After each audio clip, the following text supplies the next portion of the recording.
watching us here on MMAoddsmaker.com. This is Before the Bell. That's Nick Kalikas. I'm Frank Trigg. This week, UFC 216, Saturday, October 7th, T-Mobile Arena in Las Vegas. We always talk about the co-main event first, then we move in the main event. So obviously the biggest thing that jumps out at me, Nick, is the co-main event is Demetrious Johnson, pound for pound the best fighter in the world, or second best, depending on where you put John Jones in the mix, versus Ray Borg as the co-main event. And the main event is not a heavier title fight. It's just a heavier fight. Are they trying to punish Johnson, or are they trying to punish Borg? I think maybe a little bit of both, honestly. I know, Demetrious Johnson had some issues there with the UFC based on, the respect factor. He thought he was being mistreated maybe a little bit. We all know the backstory of all that situation. So I think there was maybe a little bit of bitterness there on the UFC's end. But also I think it's more to secure the main event, because for UFC 215, it was Borg Johnson, obviously, headlining the show. And Borg had to pull out with illness. So, and he's also been known to kind of miss weight a little bit too. So I think they're just kind of protecting themselves to make sure if the co-main gets pulled for any reason, any crazy reason at all, they still got the main event intact. So hopefully that goes down like that. I think we're good on both main and co-main though this weekend. But I think that's why you're seeing them in the co-main event slot more than anything else. All right, that makes sense. I mean, he's to protect themselves and losing main events. And for a while there, they were losing a ton of main events. It throws off the card. It throws off ticket sales. It throws off pay-per-view sales. It really does make a big significant problem if your main fight is pulled off the card for whatever reason. So let's talk about Johnson and Borg. Johnson the champ, Borg's number three contender. I really don't see this fight going any way different than any of the other Demetrious Johnson fights. I mean, there is hype behind it. There is a lot of trash talking. There is some people trying to lean on Borg's side, but I really just don't see how Borg is going to be able to win this fight with Johnson being the way he is. The only way I can see it is if Johnson's slipping. He's getting too complacent being the champ and too complacent winning all these things, but he's about to break the record again, or about to break the record, well, again, because he missed the last fight, but he's about to break the record again, possibly, if he wins this fight. So I don't think he's complacent. I think he's training hard. I think he's ready to go. We saw the open workout earlier today. He looked really good in it. What am I missing? Am I missing anything on this fight? No, but the line, unfortunately, shows it as well. It's like minus 1375 right now for Demetrious Johnson. The comeback is plus 900 on Borg. So, yeah, everybody pretty much thinks that this is going to be a walk in the park for the man. I mean, I think he is the best pound-for-pound fighter in the world. I mean, what he's accomplished overall. I know a lot of people question how deep the flyweight division is and maybe some of his, level of competition compared to somebody like John Jones. But that being said, still cleaned out the division, faced really good competition. And the guy he just has everything as far as the mixed martial arts total package. I mean, the guy's on another level. So, yeah, he's a heavy favorite for a reason. I mean, it's just hard to believe anybody could beat that guy and dethrone him right now. But nobody's invincible. And if there's any kryptonite to Demetrious Johnson's game in the past, he's been susceptible a little bit on the ground. Now, it's hard to kind of say that with the fact that he just submitted a jiu-jitsu ace like Wilson Hayes recently, right? I mean, and that was amazing to me. That was a surprise because Demetrious Johnson submitting a guy like that tells you how special this guy is, complete, all around. So, but that being said, Ray Borg has a great ground game in his own right. So that's going to be the interesting factor here. If Borg can somehow manage to get top position on the ground and somehow manage to do what he does best and get in these scrambles with Demetrious Johnson, he does have a shot on the ground. But overall, I think if the action takes place on the feet or Demetrious Johnson will control, the takedowns and the pace of the fight a little bit, it's just going to be your typical DJ fight sort of thing there, I think. But where the line is now, I mean, you can't really touch it. It's either dog or pass. Mm-hmm. And again, are you going to bet against a guy like Demetrious Johnson, what he's accomplished? It's kind of tough. Yeah, so we're just going to have to leave this fight alone if you guys are smart about it. So let's move on to the main event. Let's get right into Ferguson and Lee. This one is super hype. Like, these guys have been talking trash for so long. And I have to be honest with you, Kevin Lee really talked himself into this fight. After the Michael Chiesa fight, when he submitted him, he was doing the post-fight. I'm sure most people at home have seen it. Tony Ferguson was in Fox Studios doing the post-fight interviews. He puts Kevin in there, and Kevin's just immediately attacks Tony, and but not like super aggressive, just like passive aggressive.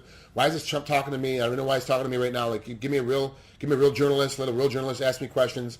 And he just attacked Tony, and it really worked out for him because Tony's the number 2 contender right now at the weight class. Kevin Lee's number 7. He jumped himself up into this fight, and that's kind of the way that the sport's going right now. You have to talk your way into it, and having a great submission, a rear naked choke with a full back body triangle on Mike, getting completely extended out, really set Kevin up for the next level because guys like, wow, he took a guy like Chiesa and got him, Chiesa, and got him rear naked choke and had him fully extended. a little controversial the way Mario Yamazaki stopped the fight, but the reality of it is that Kevin wins this fight. Now it's like he talked himself up. He jumped 5 steps to get up to face Tony Ferguson. This fight has got to be super competitive on paper, just flat line, but then the line has to be pretty close as well. Yeah, it is. He's minus 220 right now, Ferguson. I mean, it's no surprise he's coming in as a favorite. Like you said, he's the number 2 ranked lightweight in the world. But Lee is a respectable plus 180. So it's a competitive line, all considering. It's not like it's a huge favorite. And the public action overall, betting action has come in a little bit more so on Ferguson. So people do believe that stylistically it's a bad matchup for Kevin Lee. But you know what, man? I would not count Lee out at this point. Like you said, he kind of did talk himself into this fight. Now, of course, it's his results recently that got him there as well. He's been winning quality fights like you mentioned with Chiesa. I mean, the guy is definitely a finisher. He comes to fight, and he's a tough out, especially in the first few rounds. So I think round 1, 2, Ferguson could be in some spots to put him in jeopardy. And if anybody can get a submission win over a guy like Ferguson, it's maybe a guy like Kevin Lee as well. So I think that's his path to victory. Play the fight on the ground a little bit. I know Ferguson has a great jiu-jitsu game, great sub-defense as well, but I think that is Kevin Lee's best path is maybe the early rounds trying to create something on the ground with a guy like Ferguson. And the thing about Kevin Lee, he fights with Dewey Cooper, a Black Cobra style of kickboxing. He fights very short and very small, and he's already 3 inches shorter than Ferguson. So now we're looking at a guy like Tony Ferguson who uses really long-ranging punches. Having to punch down at a guy that's always coming in, which is going to force his game to be shorter as well. I'm really interested to see how the short game goes, because Tony, when he's inside and he's short, he immediately makes it a grappling match. He doesn't stay on top. He has very, very good striking. When he's on his feet and he's got separation, it's very long. When someone comes inside, it's a grappling match, all of a sudden it's to the ground. But Kevin uses that same kind of style, but he gets inside and fights from the inside. So I'm interested really to see how this game is put together. Tony's got a lot of time to practice this. He's a lot of time to get ready for shorter guys. He is one of the taller guys in the weight class. He's used to these kind of guys, but no one is explosive and no one as fast as Kevin. I'm wondering how he's going to be able to deal with the speed. That's the biggest issue. If Kevin keeps the speed up, then he's going to beat Tony. If Tony can stop his speed, then he's going to beat Kevin. I'm really interested to see how that speed game goes.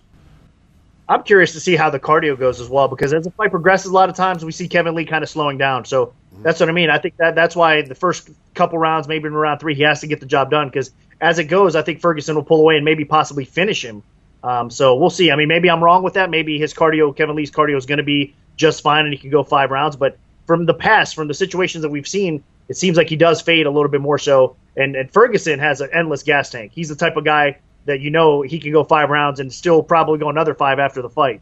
So that's an advantage that Ferguson has. I think he's got a better chin overall as well. But Kevin Lee is going to be a dangerous guy, and it is a dog or pass situation. I would not lay the chalk against Kevin Lee right now. With the confidence, with the ability, with the skill, everything that he has going for him, he's a tough guy to lay against right now. So I would probably take a small stab inside the distance with Kevin Lee more than anything else. A small prop play possibly, because I think that's the way he wins it if he wins this fight.